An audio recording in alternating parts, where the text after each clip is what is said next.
Here we go, Snappy Tomato Pizza Monday night, Skyhawk Talk. Chris Brinkley here with Coach Jason Simpson. Coach just had dinner with Graham. He's growing. Yeah, he is. Goodness gracious. I remember when he's sitting here in the high chair, I think. Yeah, that's exactly right. I will always be known to him, not as the radio guy, but the guy who gave me the free game arcade card at Boise when he played. He's good at skee-ball. Well, you made a friend at that. Anytime you get them in video games, they are your friend. You had the off weekend. What does a coach who works so hard every Saturday all season do whenever you don't have a game on a Saturday? Well, it's a good Saturday. It feels a little weird. You feel like you need to be someplace, but we had 3 good days of practice last week, and most all the coaches went out recruiting on Friday.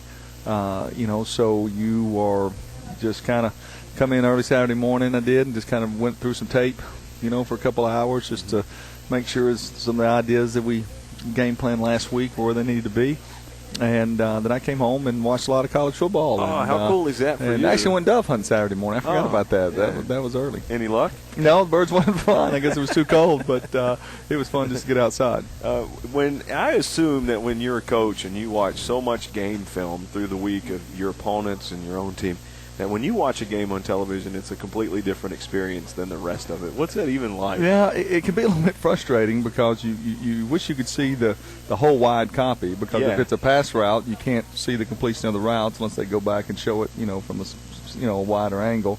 And then, if it's you say, oh, look at that run play right there. If you can't see the tight copy from the end zone, you can't exactly see, how it was, blocked all the way. So are you running stuff back? Oh, yeah, always. I mean, matter of fact, I sit upstairs with a notebook, and so there was a couple plays I liked that Clemson did. There were some plays I liked that Georgia did, so you just kind of put them in a notebook, and throughout the year you steal them and put them in your offense. When you're watching your games and you're reviewing the film or the opponents, I wonder how many times do you watch the same play?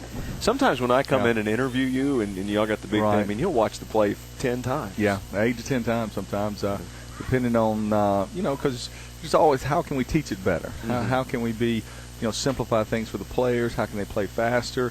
How can, we have answers for them if the defense does this, if they do this, if they line up a certain way, but all of a sudden, the 3 technique comes inside the guard or the linebacker scrapes over the top. You got to have answers. It's no different than than a biology teacher and you got to ask, or a math teacher, and you got to ask a question. You got to have an answer. And now I've learned over these years that when the better players you have, the better answers that I have.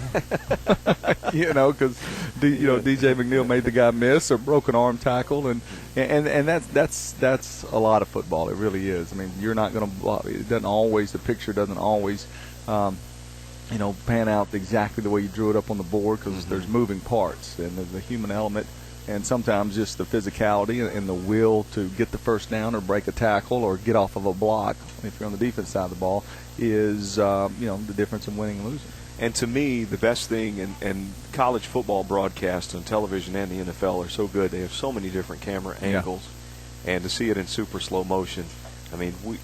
Even you go back 10 years ago to the way the Super Bowl was filmed, it's just so much of a better experience for a spectator now. Well, and I guess you got to go back to, it's kind of neat to, I don't know if you follow, what is it, the NFL guy recently passed away, Steve Sable. Oh, yeah, on the NFL film. And I think that's kind of where some of that started, and then, at least from a fan perspective and stuff. So, but I can't imagine, I guess when I first started coaching 18 years ago, all the video was traded on, just VCR tape. And you would have to meet another assistant coach halfway, maybe? Yeah, and I was at Delta State. Have to drive to those Arkansas schools and meet on the back road on Sunday morning and exchange the tape. And, and then it wasn't probably but 2 years before that, that they did it with, the 16 millimeter. And so I wasn't a part of that. I'm not that old yet, but I've got a lot of friends in this profession. And let's go back to that. When the thing of it is, when you would edit game film together like that, you literally, back then you had a razor blade, I guess. Yeah, they did. And tape. You had editing tape. I've heard the guys tell the stories. They hung the strips, from the ceiling, and they had to splice and, put it together. And, that's just, I can't imagine. Technology comes so far. Well, and then in your VCR days, you would have 2 VCRs hooked together? Yeah. I remember being at Jacksonville State as a graduate assistant, and I remember there was a short in the VCR, and I was a wide receiver coach, but part of my job was the video liaison. And the head coach told me, your responsibility to make sure the tape gets cut up and we have it to watch on Sunday morning. And I said, well, okay. And then all of a sudden the film student quits. Okay, so now I'm the guy that's got to do it after the game, and everybody else is out celebrating. And I remember one of the buttons was off the VCR, and so when you start and stopped it, okay, it would shock you. Oh, my. So, now, not like that it knocked you out of your chair, but it had a little buzz to it. So I set it there like 70-something times and took the little buzz, on the finger to, and I thought, man, is this what I really want to do for a living? That could have totally changed your whole career and put you in a different direction. Exactly. That's fantastic. So how do you do it today? How is film exchanged, and whenever you edit it for the coaching staff, and if the players want to say, how do you do that? Right. Well, we're very fortunate. There's more modern even than we have, but we have a pretty efficient system. You spend a lot of money. I mean, you're talking, thousands of dollars we have our own server in the building, so we have our own memory, and you're able to, as soon as a video like tonight's practice, as soon as it's shot, and we'll have 3 different camera angles going in tonight's film. And, it gets loaded up, it gets downloaded, and it gets cut up wide and tight. Mm-hmm. So you have a wide angle. This is practice. You have a wide angle, you have a tight angle. Then it gets, put in different folders and put in different chapters. And, and within probably 45 minutes of practice, we'll be able to, go in there, click on it, and watch whatever we want from that day's practice. Now, like I said, there's some that immediately it's loaded on a card, and as soon as you walk off the practice field, you can watch it immediately. And we're pretty close, but that's a couple more Boise games before we can do that. What do you see on that film that you're not going to see during a game? Well, you're able just to rewind. That's first and foremost. Okay, to be able to teach and stuff. It's funny though. Sometimes in practice, you watch coaches' mannerisms and stuff. And every once in a while, you see somebody fall down, and you see a coach trip or try more. We've all done this as coaches. You're trying to demonstrate a drill, and then you realize what a bad athlete you are when you see it up there on the screen. Talking with Coach Jason Simpson again. The Skyhawks were off Saturday, and I guess, Coach, that this is happening in high school now. I know that the film exchange is different completely. Than it is. I mean, there's no more. You don't mail it out anymore. You just you exchange it over the internet, and the OVC, Ohio Valley Conference, has a tape bank exchange, and it gets on Saturday morning by noon, or Sunday morning by noon. Your tapes have to be loaded from the previous before, and there's a library, and you can go and you can pull those tapes off and then download them on your server, and then you've got them for the rest of the season to be able to watch them. When you go back and watch, say we're playing Southeast Missouri, you watch their last game or their last 2 games or all their games? It depends on, as your game planning goes. Like for us this week, Southeast Missouri, we took our game against them from last year, okay, because it's the same staffs. So our game from last year against them, and then their first 3 games, Southeast Louisiana, Ole Miss, and then this SIU game. Now, as we get on to the season and teams have played 7 or 8 games, I mean, if we're getting ready to play, let's say, Tennessee Tech, I don't want a 6-game breakdown. That's too much tape to watch. Now, we'll watch all the games, but when you're getting your tendencies together based on down and distance, formation, personnel, blitz tendencies, you don't want too much data in there because it can get skewed a little bit, especially if a team is a predominantly 3-back team or all 4-wide team, or used to be when Georgia Southern was when I was at Chattanooga, you wouldn't want Georgia Southern in your cut-ups because they were all option. So you didn't even watch that game because they were going to play a totally different defense for that than they were going to play for you. So, there's some strategy into it. Of course, the GAs like it when the fewer games that I tell them to break down, it's less, late night work for them. And there's a term, and I don't remember what the term is, but did you see the movie Moneyball, the baseball movie? Yes. Whatever that term is, and I know that they use it a lot in baseball, but it's where that the general managers are putting more emphasis on statistics and more than their gut feeling on what to do. Is that happening in football also? Yes and no. I mean, your job, it's like studying for an exam. When I come home at night, it's not necessarily because I'm tired from practice. Practice is it's fun. It's like recess. You get to go outside, you got the office and stuff. But, in the mornings, besides, the like today, all day long, you see when I'm coming there, we sit in that staff room, and you're just watching hours upon hours of tape in an organized fashion of what you're looking for by formation, like I said, red zone, short yardage, and you're putting your game plan together. So it's like studying for a test. And as a coach, and as a play caller, your job is to have the answers for the test on Saturday.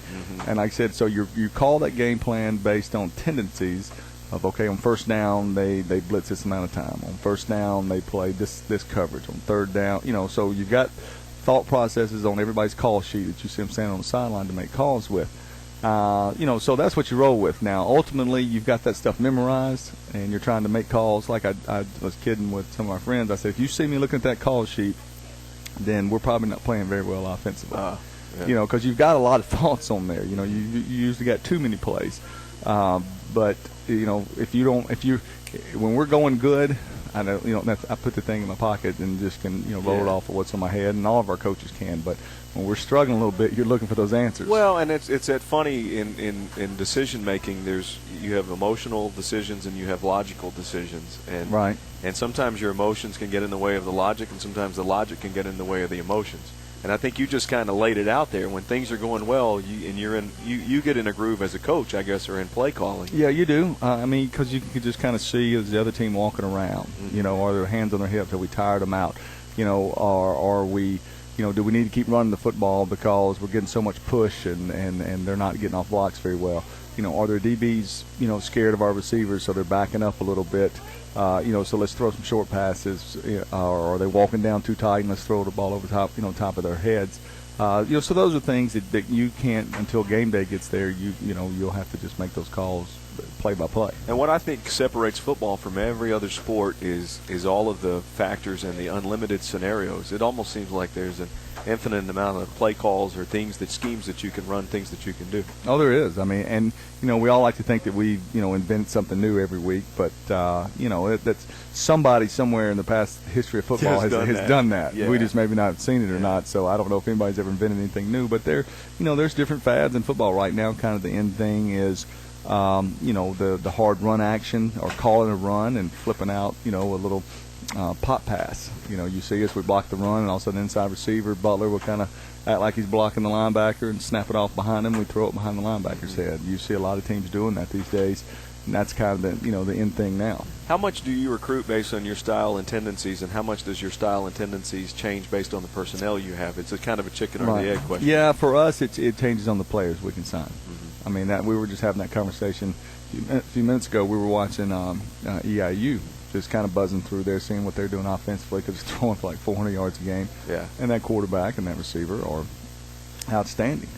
And, so looking at them kind of fit us more last year when Carr was playing quarterback for us, because, you wanted the ball in his hand and you wanted to have an opportunity to throw it to Quentin Sims, and that's what we did. This year, you say, what can our quarterbacks do? Mm-hmm. What can our quarterbacks do? What, makes no sense to get in this formation if we don't have anything else out of it.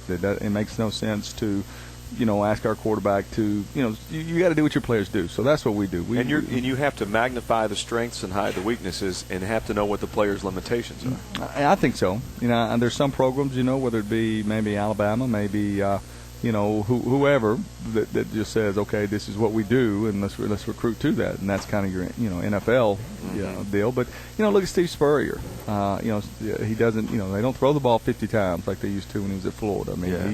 He's a different style of offense because his quarterbacks are different. I do see your tendency when it's working. Why change? Well, for the most part, really in the run game, you try to be pretty simple in the run game, because you got 5 guys that have got a block, and then you get multiple fronts and stuff. So you really don't need to carry. We used to carry a lot of runs because we were a 2-back team, and that's how we had to move the ball was totally running the football. Now it's changed a little bit. You kind of want to give the illusion that you're throwing the ball and get the 2 high safeties and run the ball versus 5 and 6 guys in the box. And sometimes you wish you could, you run it enough to where people would give you a 1 high safety look or play man coverage so you can get big plays down the field. And our opponent this week, that's what they do so well. They don't give you very big plays. They make you take 4 and 5 yard runs and see how many times you'll do it before you get greedy and throw it down there so they can get a turnover. Which is more difficult for you to scout, the opposition's offensive unit or defense?